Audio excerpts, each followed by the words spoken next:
Donald Trump's legal team sought to dismantle the credibility of key prosecution witness Michael Cohen in his Manhattan trial on Tuesday.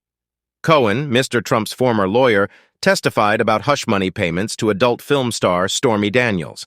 The ex-president showed no reaction while his current counsel, Todd Blanche, attacked Cohen's motivations.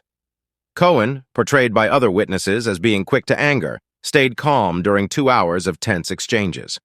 Mr. Blanche sought to cast him as a man with a personal vendetta against the former president, and one who sought to profit from Mr. Trump's legal woes and openly yearned for a conviction. At one point, Mr. Blanche asked bluntly if Cohen wanted to see Mr. Trump convicted in the case, the first criminal trial of a former president.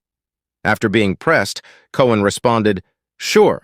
Cohen, who was imprisoned for tax evasion, fraud, and campaign finance violations in relation to the payment, was called by the prosecution mainly to testify that Mr. Trump was aware of the scheme, pay off Ms. Daniels $130,000, £104,300.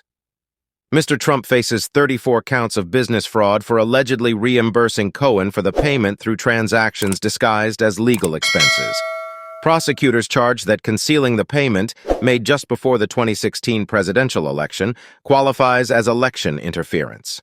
The former president pleaded not guilty to the charges and denies having sex with Ms. Daniels. In his cross-examination of Cohen, Mr. Blanche dredged up Cohen's prolific social media posts, podcasts, and media appearances in which the ex-aide had attacked his former boss. At the start of the cross-examination, Mr. Blanche asked about a comment Cohen made about him on social media. "Is it true," Blanche asked, "that Cohen had called the former president a crying little expletive?" Cohen quickly replied, "Sounds like something I would say." Justice Juan Merchan swiftly struck the answer from the official record, but the exchange set the tone for the afternoon. Mr. Blanche returned to Cohen's past comments again and again on Tuesday.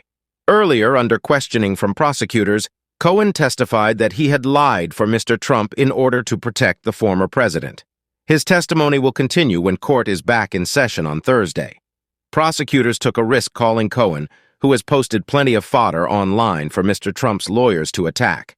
But as the man who actually carried out the hush money payment to Ms. Daniels, his testimony was crucial for the New York District Attorney's case. In a pivotal moment, prosecutor Susan Hoffinger asked Cohen why he made the payment. To ensure that the story would not come out, would not affect Mr. Trump's chances of becoming president of the United States, he told the court. Ms. Hoffinger asked on whose behalf he committed that crime. "On behalf of Mr. Trump," Cohen replied. Although Cohen said he didn't regret working for Mr. Trump or his organization, he said he had violated my moral compass in order to do Mr. Trump's bidding. The FBI raided Cohen's apartment in April 2018. He spoke to then-President Trump, who told him, "Stay tough, you're going to be okay." "I felt reassured because I had the President of the United States protecting me," Cohen testified, but it would be the last direct conversation between the two men. Cohen, who once said he would take a bullet for Mr. Trump, said he spoke to his family after being targeted by a federal investigation. He testified that at that point, he decided not to continue lying on behalf of his most famous client.